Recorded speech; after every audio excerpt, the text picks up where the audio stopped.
111. So in the meantime, while we get this video together, I just would like to highlight some of the memories that I had traveling with my brother Deli and Michael. You know, traveling to the South was very cathartic for me. I have family that is from Louisiana. On one side, I'm third generation Oakland. On another, we've been out here for this. I'm the second generation, and both sides are from the South. One side is from Louisiana, my mom's side, or excuse me, my dad's side. And so there was a part where it was a time to get connected with myself. Going to New Orleans was interesting. It was so much culture. It was so much. It was so much passion that we were able to get from the people doing their organizing. You know, we sat with folks who have been working in their communities, helping people with housing, helping people create narratives that are healing to see and tell the history of their city. We learned about some of the political movements going on. Sister Tama gave us a great tour around the city. So we got to hear about the works her and her husband have been working on. So it was very inspirational. It was very inspirational because we're doing a lot of work out here in Oakland, and to go out to New Orleans and to see how they're moving out there. We came back with so much charge. Like we were overflowing with just energy. So one of the things that I really want to impress upon people is our people go back to Africa for sure. We went back to Ghana. We're going back, but please go back to the South as well. Repatriation is important. Is an important conversation, but also us as Cali people, us as folks on the West Coast, further removed from the South. You know, we all have roots there, and there's a lot of disparities. There's a lot of inequality that goes on, and folks get neglected. And we saw that going to Jackson, Mississippi as well. So we were in the hotel. I turned on the water and it was brown. So this is in the hotel. This wasn't in someone's house. This is supposed to be a 3-4 star hotel. So the situation out there is very dire. We've heard about Flint, Michigan, but also know that Jackson, Mississippi is going through it as well. So we need to go back to the South to make those connections and to heal those connections that have been severed.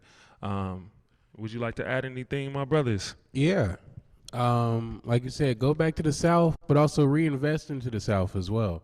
There's a lot of empty buildings. There could be a lot more business flowing there just for the chocolate people out there. And I like the fact that it was predominantly chocolate people out there. You know, it's good to see, because I'm from Cali. We see a mix of everything, and that's cool. But you go somewhere that's predominantly like black chocolate, I'm like, wow, I'm loving this. It was hot and stormy at the same time. I enjoyed that. You know, you don't get that weather every day. What about you? Yeah, I appreciate y'all brothers sharing that, and I had a great time on our travels to New Orleans and also to Jackson, Mississippi. When I got there, I felt a deep connection, like a deep ancestral connection. And my grandfather also comes from Louisiana as well, and my grandmother from Georgia and Atlanta. So when I got out there, just the weather and the culture and everything, it gave me a sense of like, this is the way that we supposed to live, and how our ancestors lived, more immersed in nature and holding down our own culture, having our own businesses, like just being in a fully melanated space. So I really appreciated that.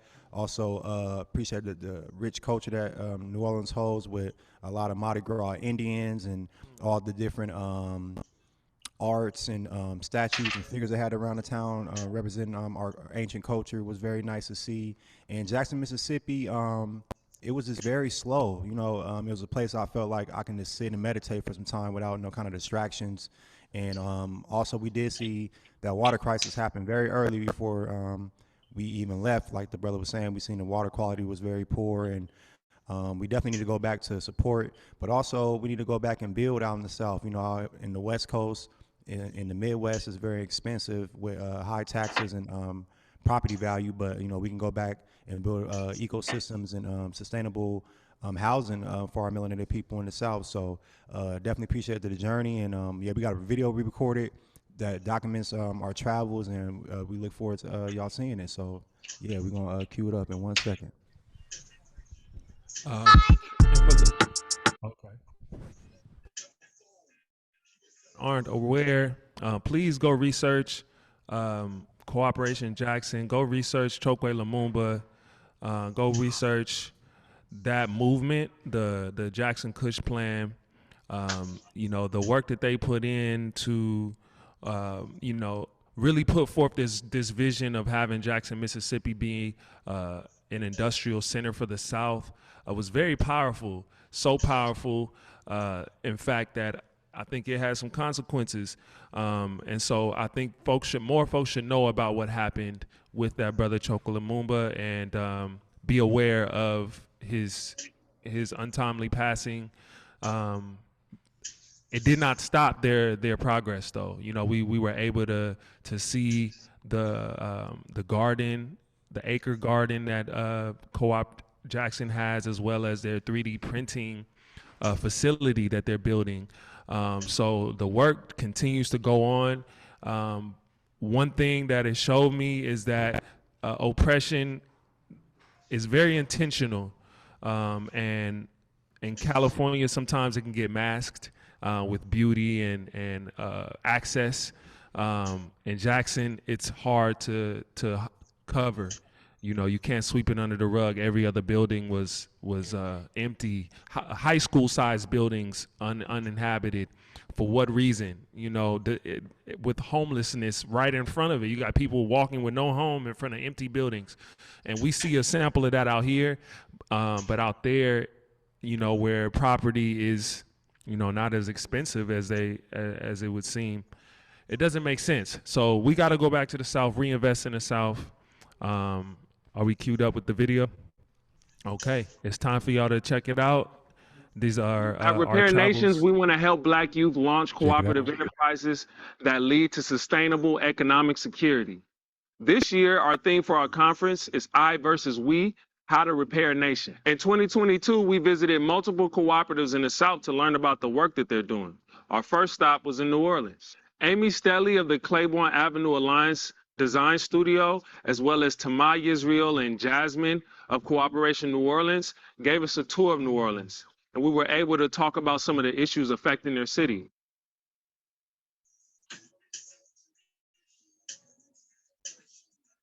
Hear about Tulsa's, we're hearing about Claiborne and the richness that was here before this monstrosity came in. You can see what it brings. A lot of homelessness. Part of what the city is doing is they're locking them out of downtown and pushing them into neighborhoods like this. Comes things like the heroin traffic, because the homeless who are mixed in with the drug abusers, it all becomes one big ball of wax. And the heroin dealers deal in the street now. They don't deal privately because they know the police and the Orleans aren't suing. So I've seen dealers pull up to homeless camps, deal. I've had to get homeless people out of the street so that they would not get rolled over by a car, get cursed out for doing it because I'm helping them.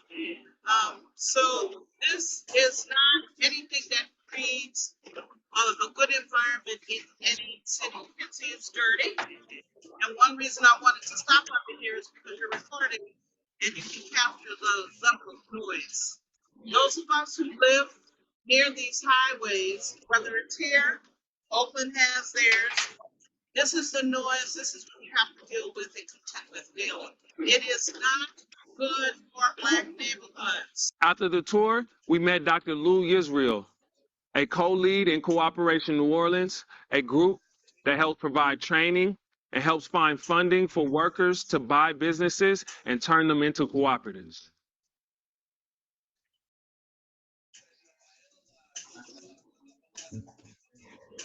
Well, wasn't born into it.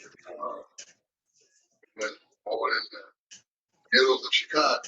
And when you see bad conditions, and you don't like those conditions, you try to look in different direction. So I looked in the direction of yes. At the time, that was the only thing that had anything educational, and I began to educate myself as a child into something greater than just what I saw. You know how people like to say, "Oh, it's just what I saw, it's just what I know." Well, you have to seek to know something different. And so I saw something different. No, it was actually in my adult life. Uh, as a teenager in high school and stuff, I got a little more politically. But I had an exception. But anyway, of course, and it's like, that anxiety. It's time to help wake us up. All we have is each other. And if we cooperate with each other, we can change our conditions. We can cooperate with them all day long. The only conditions we don't change is there. In that sense, it was a journey of self-education as well as bringing that information back to the community. And that began with community activism. Just purely having a sincere desire that all of us know the truth and use truth that I'm following. And all of us work together to better ourselves and to the accident of somebody else who's not. They put us in this condition. I would really expect an active get us out of this condition and get some results.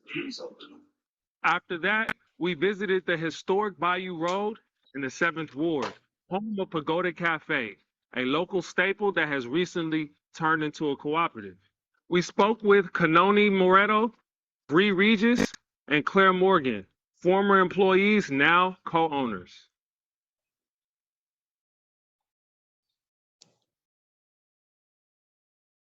It takes a lot. It takes a lot. It looks like a small place, but we really do put our blood, sweat, and tears into this place. And sometimes it's a lot. Sometimes it's hard, and sometimes it's straight, and sometimes it's dead. It's busy. You just have to roll with the punches. Yeah, I mean, that's what makes it so great that this will be a co-op, because it's not just one person taking on that burden like Shauna, our previous, or our current owner, was doing after her partner left. It makes it easier, because like what I can't do, he could do. What Kiki can't do, Claire can do. I love that we work as a team. Like, there's no wrong way because we all are still learning. So if it's like she said, something she doesn't know or something you feel like, well, hey, I'm stronger at that. But it's like we get it. There's not one person that can run this business together. So we all need each other. We all deal with trials and tribulations, with scheduling, with waste, with people following instructions. You're not going to have a perfect staff, but we're close to it. If you dedicate yourself to being a co-op member or just even a staff member, because we don't disregard staff members that aren't co-op members, you still need that support system. Still need it. Still need that camaraderie. It's just very essential, because it takes a lot to open those doors, or even when we don't open those doors, it takes a lot. Like there's just a lot of different variables that we as an outdoor cafe always have to go through, whether it's the weather, whether it's what's going on in the back, or we have stock, something's not coming in. It's just a lot.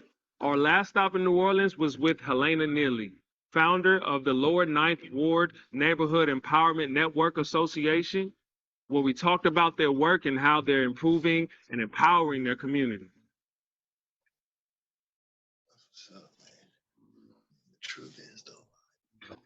I'm a community organizer, citywide community organizer. Also is one of the leaders for ROC. ROC is Restaurant Opportunity Center for all the workers in the hospitality business across the country. ROC United. I'm one of the board members for ROC United, all the workers across the country, and in ROC Nova. I'm the founder, one of the founders, ROC Nova. And Nina is Neighborhood Empowerment Network Associate. That's Nina. And we does first-time home ownership classes, family-to-family program where we help family do different things, youth programs. Now we just starting the class. Uh, some of everything. It's a little bit of because you're in the neighborhood. So whatever a person come to me, that's what I do. I have basically a resource center. I've been doing it since 2010. My family is community organizers. My family is civil rights leaders. My grandfather and them was some of the freedom riders and stuff like that. Since I was 12, I organized my first thing. That was with Martin Luther King out here. When Martin Luther King got killed, all the civil rights leaders was here at the Reverend A.L. Davis Church, New Zion Baptist Church. My grandfather was one of the leaders for this march, and they had a mock funeral, and I was one of the person that gave them that idea from a young person. And we did the ribbons. We put ribbons on the doors, yellow ribbons, so that people could identify who was living in that house, black or white.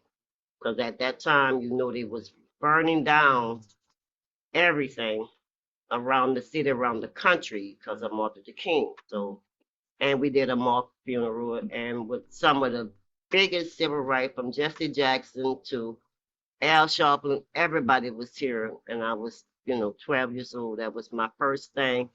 And it was 50 of them, and they all put me, I was the youngest one, they put me in a circle, and they all reached their hand towards my head.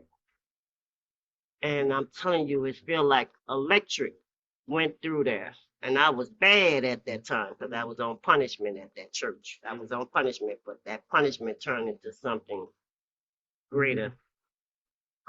And ever since then, some of those men out here mentored me from a little girl all the way up to now. After New Orleans, we headed to Jackson, Mississippi to meet with Sister Imani and Brother Sean Bay from Cooperation Jackson, an organization seeking to help their community through cooperative education and cooperative support.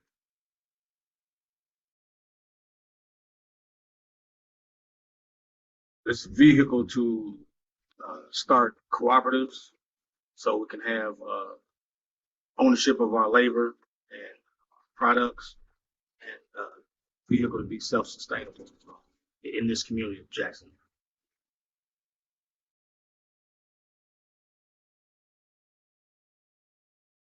Since I've been here, there's been a lot of talk of Madrigal in Spain, and how they started vision of doing cooperatives, and basically, I guess when their economy or whatever lapsed, they were able to gather with each other and decide on how to go about living their lives further without, I guess, doing it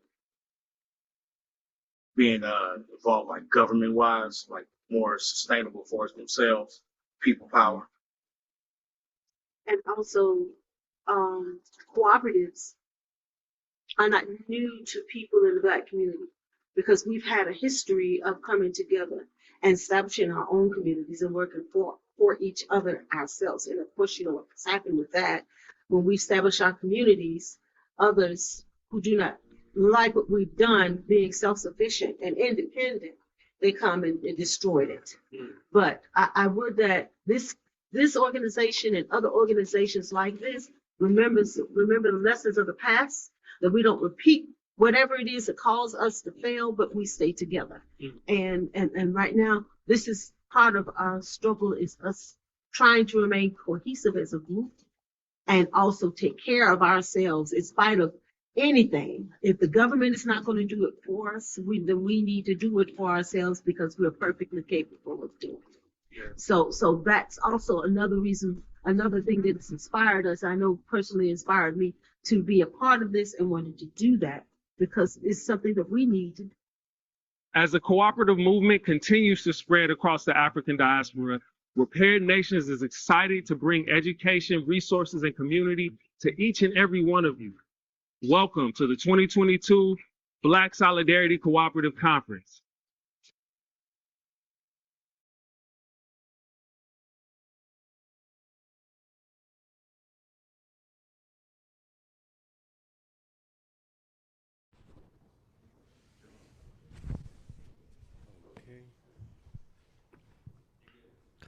Cool.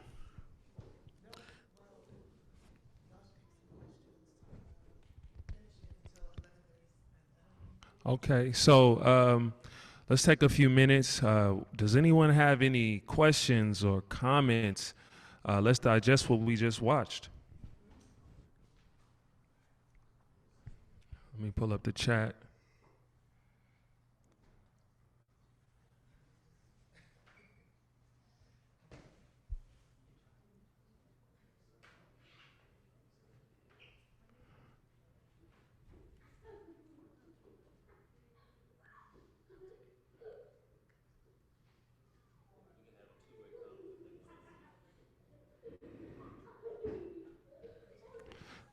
Powerful stuff that was, yes. So thank you, Santos. Very beautiful journey and excellent documentation and connection. Yeah, we definitely made some serious connections. The work down south is extremely important, and we are connecting the work out here to out there, which is magnifying the momentum.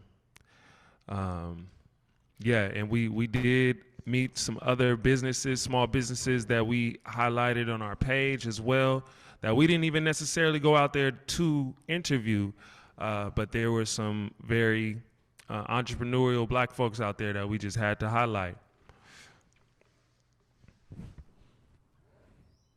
Any other questions? Like, well, what was most inspiring about what you watched?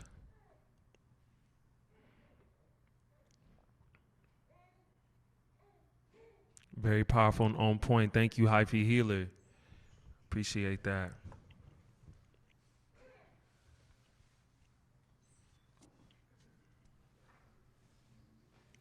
Has anyone else taken any travels to New Orleans or Jackson? Was any of what they saw out there seen in this video? TJ said, seeing my folks build around the world. That's right. Worldwide diaspora. The rich legacy still present in the South. It's not going nowhere. We are extensions of that. Let's not forget that.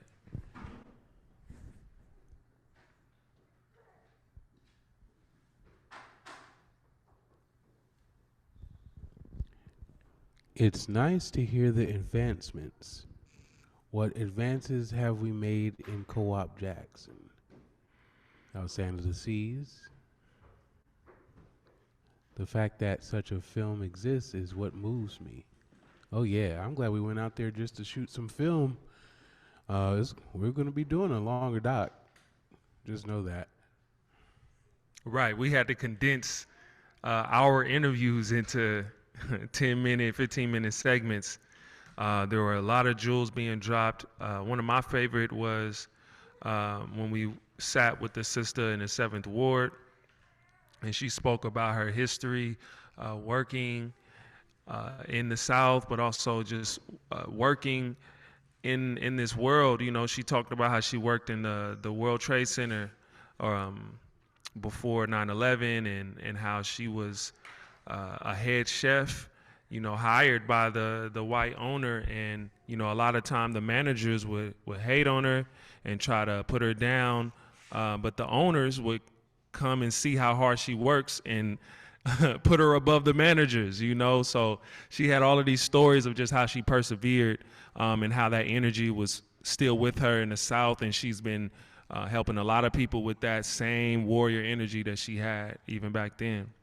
She even saved her son during Katrina. That's right. That was a crazy story as well. Leela said, appreciate hearing the conversation workers are having as they transition from a traditional business like Pagoda Cafe, the process of conversion, the celebration of our legacy. That's right. They did speak on how difficult that was, yet smooth. The difficulty was one of the things they highlighted was the acceptance of the community. You know, you have people that don't like to see change in their communities, which is understandable. But if that change is towards a cooperative change, I would say to our community, let's give it a chance.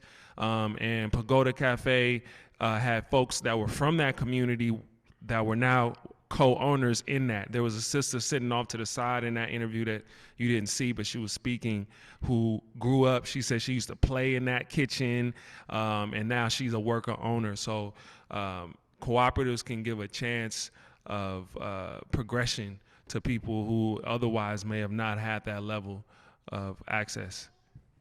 And yes, Miss Helena, that was the sister I was talking about who worked in New York, and who's a boss, still is a boss.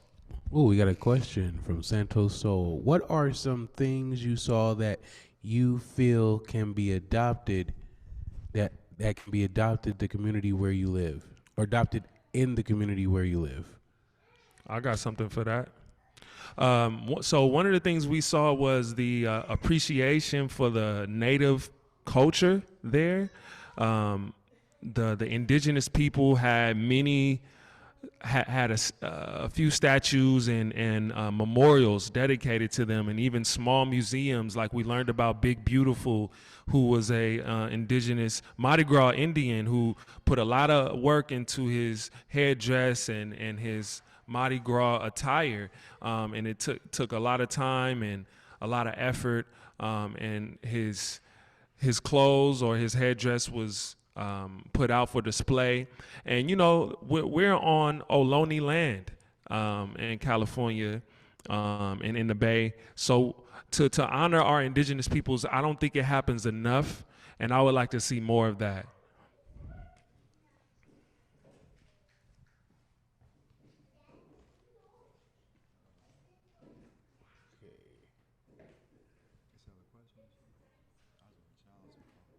Okay, Michael, you wanted to say some things, brother? Yeah. I just wanted to appreciate the time and energy that we spent on our travels, and like we were saying, we traveled and met a lot of different people that we didn't get a chance to highlight in the video. So I just want to shout out a few names. The Treme Coffee House, you know what I'm saying, was a spot that we started off doing our tour out. So shout out to Treme Coffee House. We want to thank Amy Staley with Claiborne Avenue Alliance. She gave us a great tour of the Treme Community Center out there in New Orleans. So we want to shout her out. Tamar Israel, of course, you know, she was our main contact that introduced us to a lot of people out there in New Orleans. We want to shout her out. You know what I'm saying? Jasmine Dalty, she also was a great tour. We shared a meal together and got a chance to build, and she told us a lot about the history of New Orleans. Co-op New Orleans, you know, shout out Co-op New Orleans, you know what I'm saying, doing a big out there in New Orleans. Our good brother Lud Israel, you know what I'm saying, with the Yahweh Life Center in collaboration with Co-op New Orleans, you know, beautiful organization. They're doing a lot of great works out there. The Velveteen Lounge, this is another cooperative-owned business out in New Orleans that has a bar space that we got a chance to spend out there. Civic Studio, shout out to my good brother Nick, man. I might have met a cousin out there. That's how it goes down the South. I met my brother Nick with Civic Studios. We started building afterwards. He sent me his contact information with his name. His last name, same as my last name. And my grandfather come from Louisiana, so I might have met a cousin, you know what I'm saying, on the trip. So I want to shout out everybody at Civic Studios. NED, you know what I'm saying? NED is it stands for the National Association for Afro-American Economic Network Development out in New Orleans, and this is a co-op that is doing bingo to raise funds out in New Orleans. They're doing a bingo game hall every week, and they take the bingo funds to pay people off their winnings, but also they take the funds and develop into different cooperative and resources in the area. So shout out NED. Who else we got? Alvin Smith, you know, were helping us. He was a founder of a space where they were doing the bingo hall out there. So shout out to that good brother. Pagoda Cafe, shout them out as well. And many black-owned businesses out in New Orleans that we got a chance to connect with. We got a long list of them, but we're going to put everybody contact information out when we do the YouTube series and show our videos. So just stay in contact with our social media and our media platforms online. I just want to shout out everybody. Peace. Give thanks, Michael, for showing love, mentioning folks by name. And if you guys get a chance, go to Congo Square. That was a very powerful experience. You know, that's a place where our enslaved ancestors would gather and play drums and preserve our culture. And you know, our culture is what has kept us throughout this experience in America. You know what I'm saying? And we have to keep that, preserve that, add to that, and Sankofa is the name of the game. So, and we have one more brother that wants to add to the conversation. How y'all brothers doing? My name is Mavry Davis. I'm actually born and raised in the Los Angeles area, but my life has taken me out to West Virginia, and it's just a blessing I'm getting to do this co-op development work in West Virginia, but it's bringing me back to my roots back. You know, I'm in Cali. I ain't never been to Oakland. but now I'm up here in Oakland, and we talking about co-ops, building economic prosperity for our community.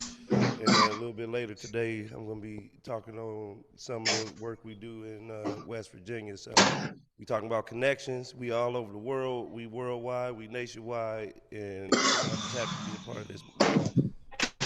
And we're happy to have you, brother. Thank you. Yes. So any other questions? Any other statements folks have before we move on to the next part of our program?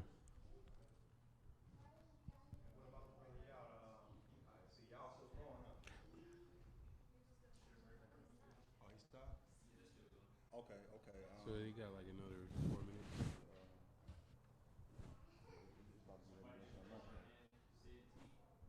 Okay, somebody raise their hand. Somebody raise their hand in the chat. Yes. Can you hear me? Hey, yes, we Yeah. can. Yes. Okay. What's crack-a-lackin', everybody? Nice to see everyone out in such a smooth and large turnout. This is really beautiful. So I am sitting here at home, all the way in East Palo Alto. I was a former resident of Oakland and Ghana as well, so it brings me great pride to just be listening in on this conversation.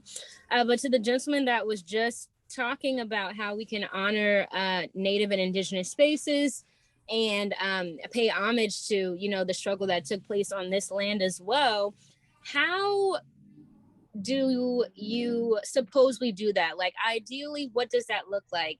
And I'm going to pretense that question with this anecdote about, was it last weekend or maybe 2 weekends ago?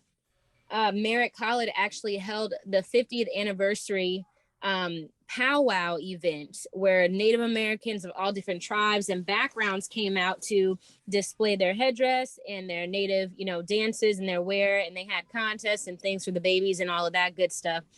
And I took a lot of literature and other stuff from that event, but I wanted to know, how do we go about bridging the gap between Indigenous cultures and Black African culture?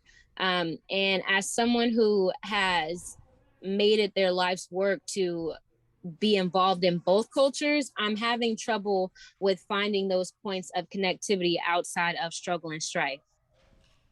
Wow, you just brought forth a very, very powerful pathway of questions in my mind. You know, I think for me, the biggest starting point is just doing your own family history.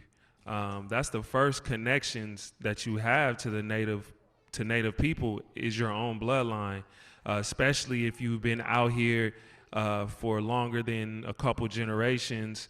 You probably have deeper roots than you think.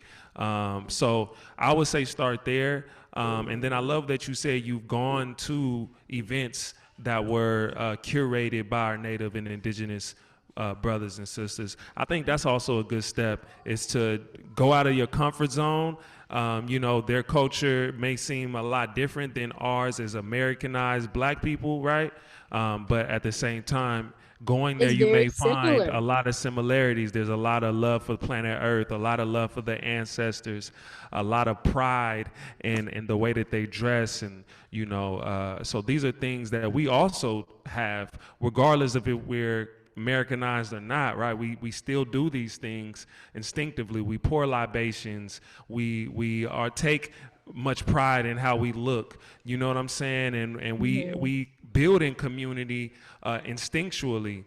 So I would say, yeah, go out of your comfort zone and do your own history of who you are and who your family is and where they come from, and you may be surprised. I'm in the process of doing that now, but I'm still learning, you know. So I don't have all the answers, but I'm here to give my perspective and learn from others. Yeah. Yeah, And thank you also, for feel free to go talk to some of those elders that are out there. Sit with them, see what you could get from them, and ask them how do we honor these the native folks here? How do they want to be perceived? Yeah, because and just to add on to this, I'm aware of my own roots and my own connection to my native culture, with my family being coming up in the bayou, as well. But my question is, like, on a grander scale, outside of just myself as an individual, like, for instance, I would really love help with connecting the indigenous red market that goes on, every now and then in Oakland, which is where natives come out and they sell, their trinkets, and they display their culture, and they have their foods out. I would love help with creating an event where we can combine the Indian red market with something that of Black people coming out in their different types of dresses and their different, culture, bringing our foods, because, like, at the end of the day, it's clear that there's overlap there. Everything from the drum and how we honor land, water, and spirit, that's all very clear and apparent. But it's how do we bring these two groups together in cohesiveness, and and not just on the level of individuality, looking at both of us as who we are at the core of our being as people who are connected to spirit and melanated, and how do we come together and forge that relationship. Yeah, we appreciate you, sister.